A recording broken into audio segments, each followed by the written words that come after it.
Welcome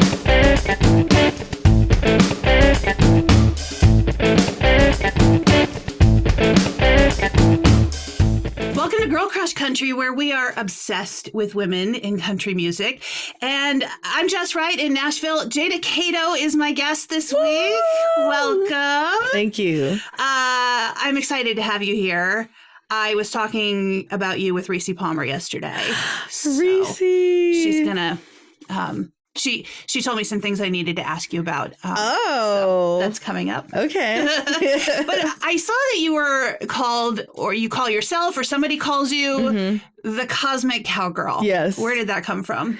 So I was working with a branding coach over the last year and just really trying to figure out what described me because I am a very unique being. And eventually somewhere down the line, I settled with the Cosmic Cowgirl because I am simultaneously the country friend and the like really spiritual friend. So it suits me. Yeah, you know all of the like moons and Jupiter. Yes, all of that and stuff. can I just say happy Chinese New Year, happy new moon eclipse in Aquarius.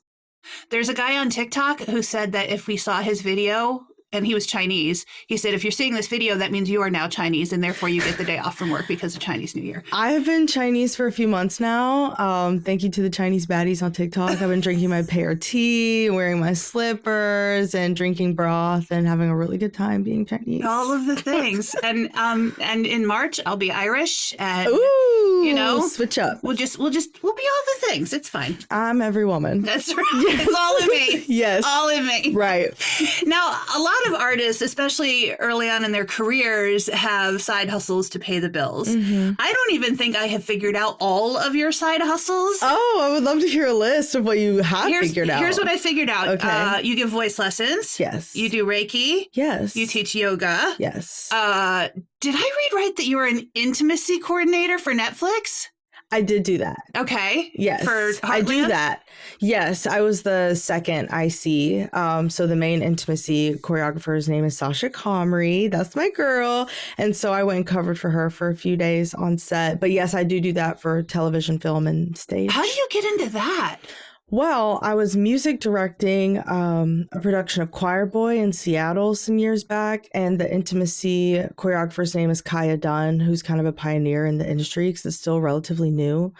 And and that was the second time I'd worked with her on that show and watching her develop the show. And I was like, oh, that's such an interesting form of art that's, like I said, new, like, you know, it's something I hadn't touched yet. I've been an actor, I'm a singer, I dance, like I've done all the things, but I was like, oh my gosh, I'm so intrigued by that.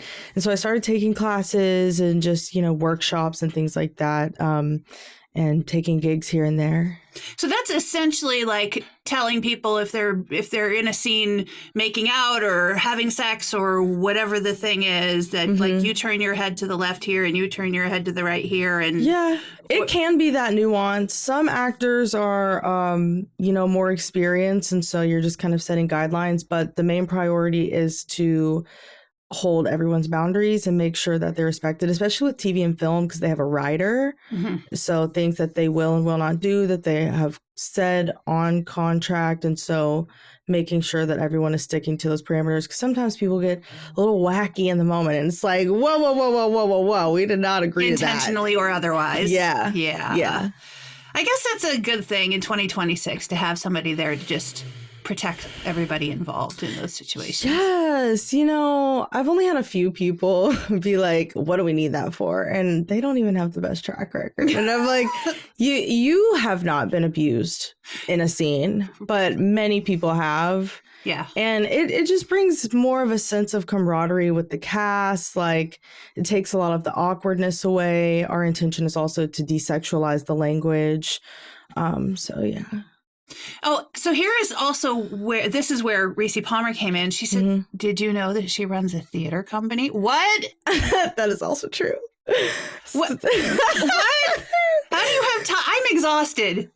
That is a really good question. So I am a co-artistic director along with David H. Parker of Birmingham Black Repertory Theater Collective that was founded by our friend CJ Davison. So our mission is to produce Black stories and Black art and give creative capital, resources, connections, money, whatever, to as many artists as we can. We're a nonprofit, and we've focused the last few years on education. We had a contract in Birmingham with the school system and went to some different schools to teach our theater lab curriculum, which is really exciting and focuses on Black acting techniques and Black theater history, and what that looks like. And now we're about to kind of move our way back into production, I think, because it's been a minute since we've put a show up. So, yeah. And you spend part of your time in Birmingham and part of your time in Nashville. That is still true. I would say it's now mostly Nashville, but I'll go back for some shows and I'll typically make like a week or a weekend of it. Like I'll play a couple shows and maybe I'll see some of my old students that I see virtually and, we'll catch up in person, that kind of thing. So you do all of these things. And, P.S., you also write, record, perform music. Right. That wasn't even all my jobs. I won't even go like... Do tell. Let's talk about what else you got going on. I got a part-time job. I have done everything. I've been a chess coach. I've done food service, retail, like the most random camp, like the most random things you can think of. Because those are the kinds of people that are really flexible and let me be like, hey, I actually can't be there this weekend. Mm-hmm. But right now I've moved a little bit more into hospitality, which has been interesting. I'm kind of enjoying it. Are you? Mm-hmm. Hospitality in terms of like catering, hotels? Kind of behind the scenes. So it's a B&B. So it's really small. I like to do small, like local shops. I don't think I would like to work at something really big. Mm-hmm. So it's usually like some kind of mom and pop type eat. Yeah, so they serve breakfast, like they cook and serve breakfast. So I'll help serve breakfast and help prep like laundry for the cleaners to come and, just be nice to guests when they wander around. Which really, that's the hardest part, I think. Maybe that's just me. If it was like a regular, like real serving job, it probably would be annoying because some people can be just challenging people. Mm-hmm. But so far, everyone is just like happy to be there and in and out, minding their business. Good. So I'm like, okay. Good. Okay. So talking about the music part, mm-hmm. as you and I both know, being a woman in any part of country music is not easy. Yeah. That's why Girl Crush Country exists. I can only imagine that being a Black woman in country music is that much harder. Mm-hmm. Narrow it down even more to being a queer Black woman in country music. Right. And representation, if it exists at all, is minuscule. Mm-hmm. And living in Tennessee, coming with its own challenges. I didn't even expect it to be that challenging, but it is challenging. How much of an obstacle do you feel like all of these things have created in your pursuit of a music career, specifically in country music? That's an interesting question. I'm trying to figure out how I usually reframe that for myself because I'm like, are you in my way? I think my goal, especially now that I'm in Nashville, because it was a little bit of a culture shock, to be honest. Like Birmingham is pretty tight knit and like smaller than this. Mm-hmm. So it can feel small, which can be good or bad.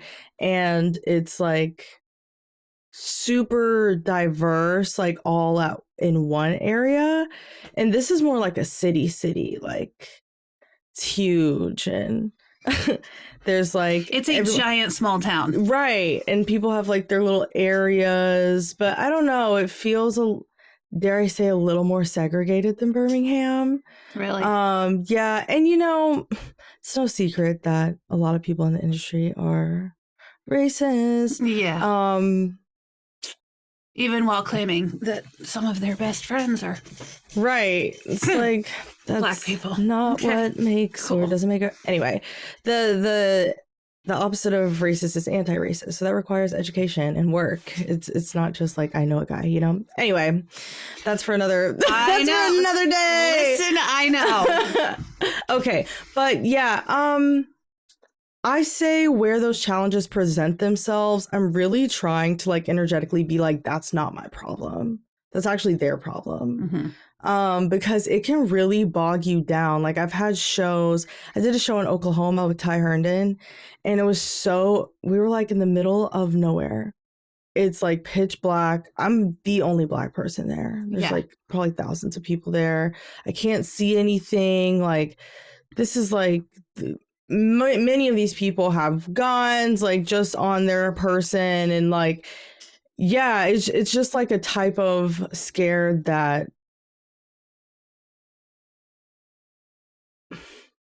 I can't really do a ton about. But then it makes me think of things like the Chitlin Circuit. Like that's why Black people had their points that they could go to, you know. So just like literally fearing for my life sometimes.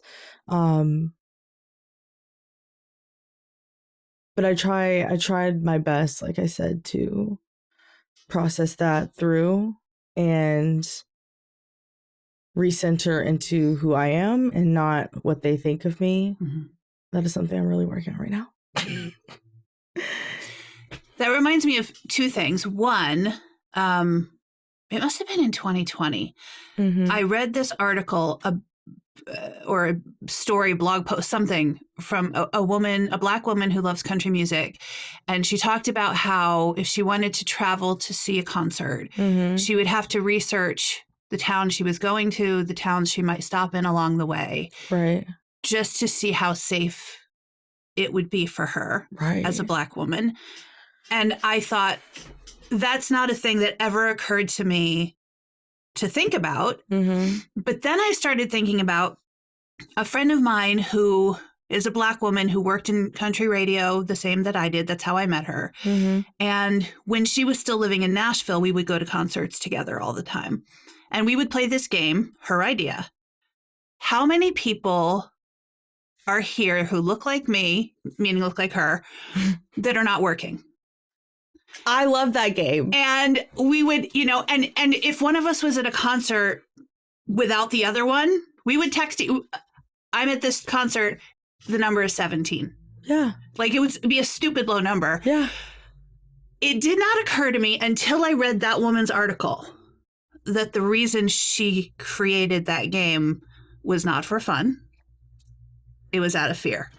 And I am so sorry. Oh my gosh. That is so true. Yeah. Yeah, it really is. Yeah, it is out of fear. Yeah. And it didn't occur to me until I read that article. With that was really heavy. Yeah. I texted her and I was like, I am so sorry. I did not know. It never occurred to me. And I recognized the privilege that comes with that, not having to worry about that. But also, it is absurd in 2026 that those are things that you have to worry about. I went to a festival last summer. Huge concert, multi-day festival. And I was looking for friends, people I hadn't met yet. Like someone had like said, I got you guys tickets, you go sit together. So there's like three of us. The only reason I found them was because they were the only two Black people for an ocean of people. But the looks I got along the way were like genuinely horrifying. And I was shocked. I really was, because and that is probably also the privilege of me touring with an older white man who's already established. Like, I do get pretty good feedback from people that sometimes I might not expect it from, but it's like because they already like him. But like, yeah, just being like a regular person, not a performer, like just walking around, like it was like, you know, the pictures of women like screaming like, we don't want to be segregated, like they had that in their eyes. Yeah. it's an energy. I've been seeing people on TikTok talk about how it's an egregore, you know, like an energy, a spirit, like patriarchy, almost like same thing, really. Yeah. So yeah, it's, long story short, it sucks, but that's why I really like doing what I do, because I want people to know like they have a safe space in me and with me. Mm-hmm. And also, same for the record. That's right. kind of why I do what I do. Right. We have to show up, because that experience that I had cannot be the only thing available. Like, I understand why a lot of Black people aren't jumping to come to festivals all the time in Nashville or otherwise, because there's really two different cultures going on. I don't know if you've noticed this. There's like Black country culture, and then there's kind of a more mainstream white dominated culture, and there's like some things happening in the middle, but it's pretty one or the other in my eyes right now, despite the many amazing Black artists like here in Nashville and working and making country music. But it seems super segregated and cultural, For and, sure. and just culturally different. Like, it feels to me almost like we're only going to let in a small number of them, and then we can go, look, we got Kane Brown. Everything's fine. We're not racist. Right? Sorry. That was so funny. And if you know Tina K. Brown, that was just, I don't know why that was so funny. But listen, that's actually, so the same friend that I was just talking about, when I met her, it was at St. Jude's seminar. I think they still do this, but once a year they bring people from radio stations that raise money for St. Jude to Memphis to, talk about fundraising and learn how to do better radiothons and all the things. And they would send shuttles to the airport to pick us all up and bring us over to the hotel where we were staying. And she said that when she got off the plane, and I didn't know her yet at this point, like I just am overhearing a conversation. Yeah. And she was like, I got off the plane and I go up to the rep with the clipboard and I'm like, hi, which shuttle should I be on? And they were like, are you sure you're in the right place? And I looked at her and I said, we just got Darius. Yeah.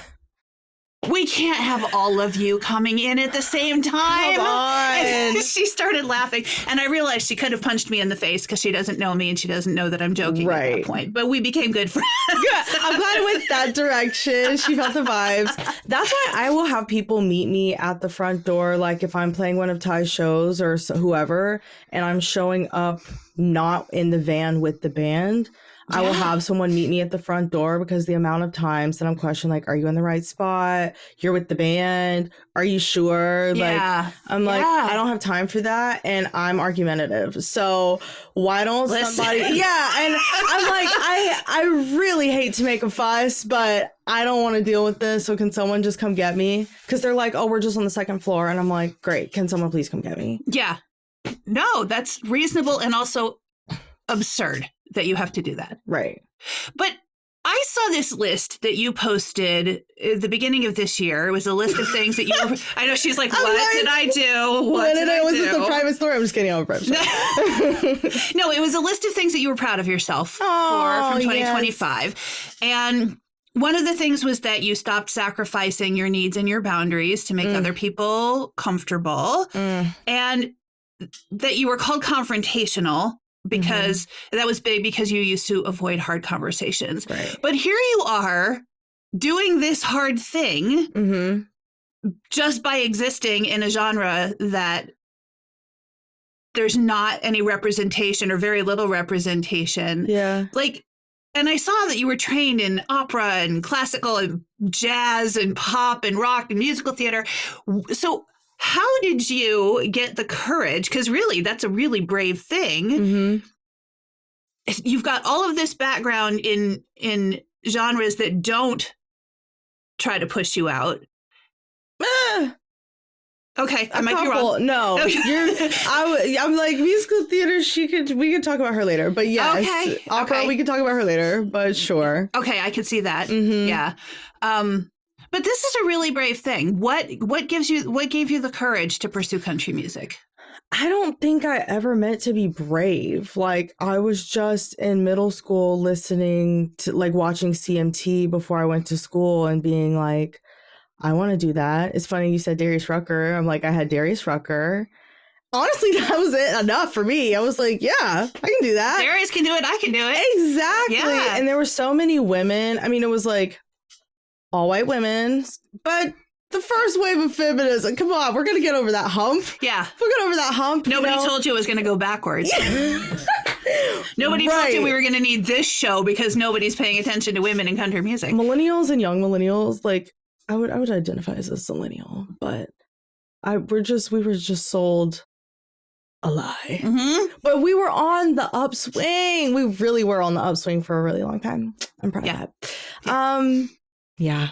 What was the question? I just got distracted by the What inspired you to be brave and country music? Because this is a hard thing. It is. I think I'm just meant to be doing it. Like, I just have that thing in me that's like, well, nothing can take it away from you if it's meant for you. What else do I have to do? And I wouldn't be like so good at it. Like the universe is really good at closing doors that are not for me. Mm-hmm. And so for me to be gifted in something, like I take it seriously. Yeah, and I just keep doing it because I love it. That's all the reason you need, really. Yeah, like you said, nobody can take that from me ever. So I love that so much. Yeah. Let's talk about the music. Okay. You put out your debut album in 2023. Yeah. Self-titled. Right off the bat, track number 1, Cowboy. You've got Shelley Fairchild on it. Yes. Not just as a co-writer, but she's singing on it too. Yes. How does a brand new artist make that connection? That's a good question. So that's huge. It was. We met doing the concert for Love and Acceptance, Ty Herndon's concert that he was putting on. And at the time, he lived across the street from my producer and co-writer, Eric Halbig.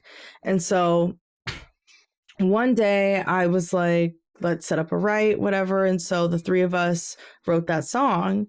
And then when we were tracking it, I was like, it'd be cool to get Shelley over here on some of this. And we called her and she was home. She was like, yeah, I'll come over. So yeah. And so she just comes over, literally does it in like one take and is like, is that good? And we were like, yes, that was amazing, Shelley. Yeah. Thank you. Yeah. So yeah, she was just kind like that. And just the timing was right. She happened to be home and said, sure. And then you covered the Chris Christopherson song, Help Me Make It Through the Night, which the late Sammy Smith also covered before either one of us was born. Right. And you've got an interesting connection on that one, too. Yes. Practically Royalty. Right. How did you hook up with Waylon Payne, who, if people don't know, is Sammy Smith's son? Right. Yeah, so my old management team and Ty and Waylon, like, they just all go way back. So, like Ty, Waylon, Eric, who I mentioned, I kind of met them along the way in my Nashville journey when I started writing up here. Waylon was actually my first write in Nashville. It was my first co-write. What?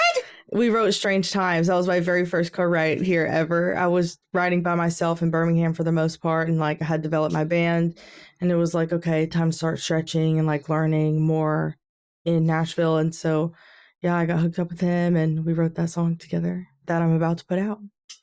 And he's singing on your cover of Help Me Make It Through the Night, too, right? Yes. Yeah. He's doing some of those oohs. It's so funny. I have a video of his dog in the studio who's like, we were like, can we leave that on the track or what? Everybody's singing. Petey. So, Strange Times. Is this the one that you've been teasing on social media? Yes. Excuse me, brother. Is this the American Dream? Yes. Yeah. Is this? Exactly. Yeah. And you wrote it in 2020. Right. Unfortunately, you said it's still relevant. Right. You know, I was really nervous. It's my first write. It's Waylon Payne, like you said, practically royalty.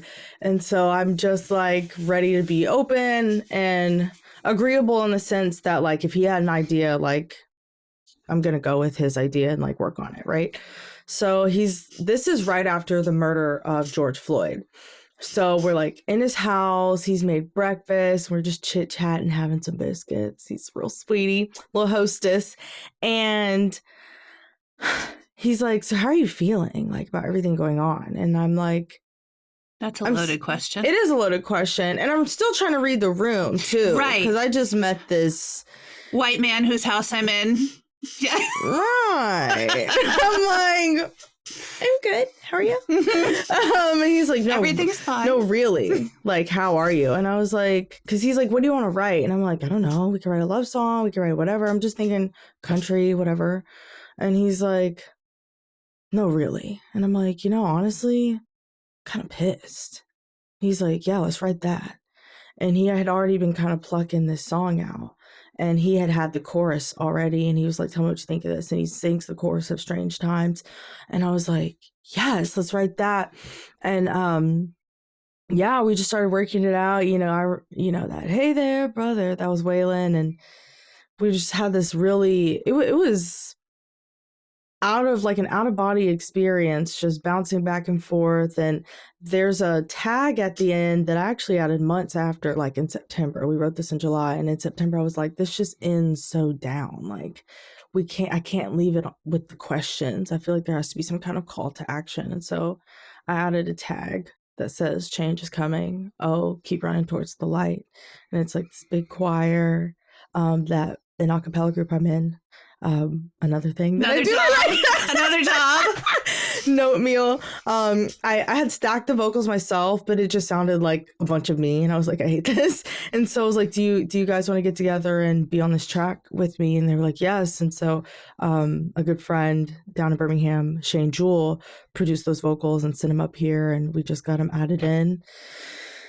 That's so cool. Yeah, it's about to happen. The music video's so powerful and heartbreaking and like relevant and like a necessary reminder. Yeah, I'm really excited. When does that come out? That is a good question.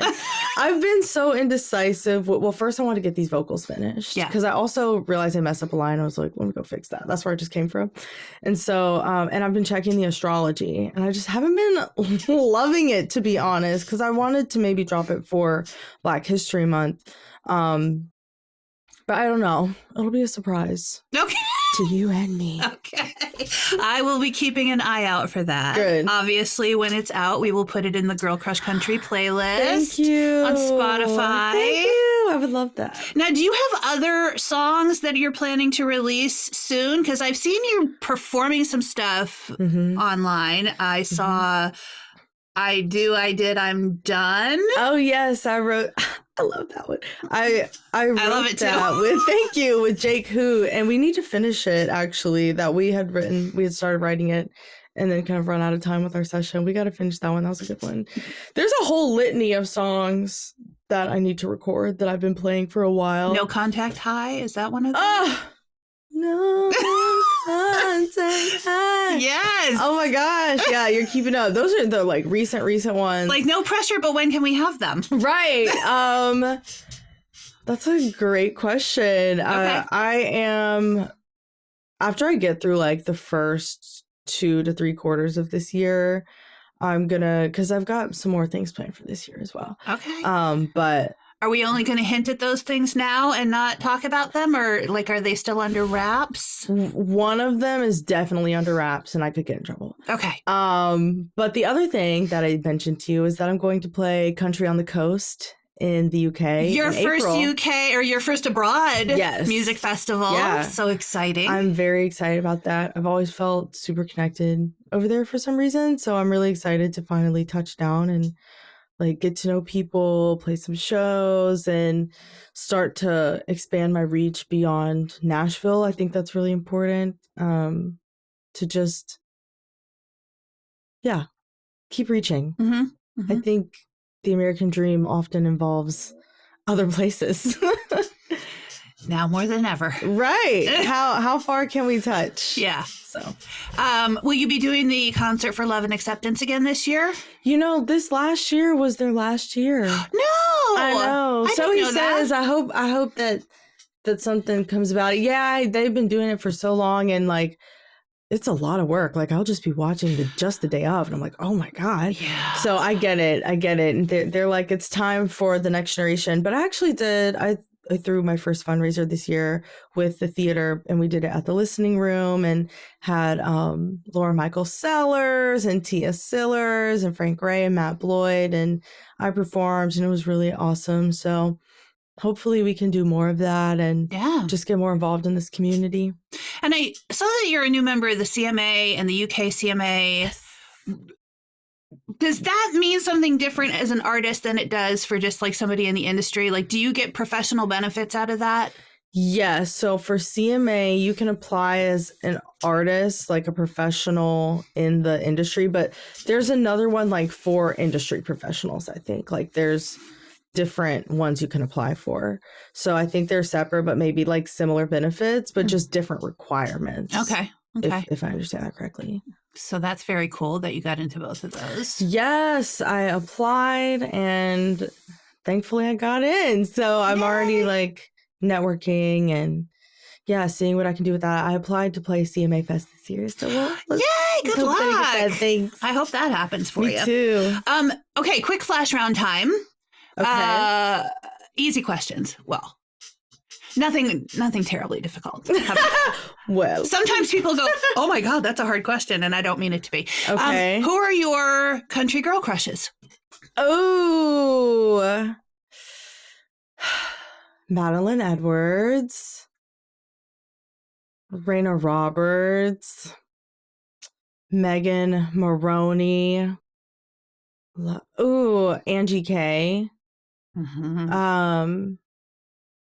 I have so many. I feel like I mostly only listen to women. Reese Palmer, of course. Of course. Of course. Who else?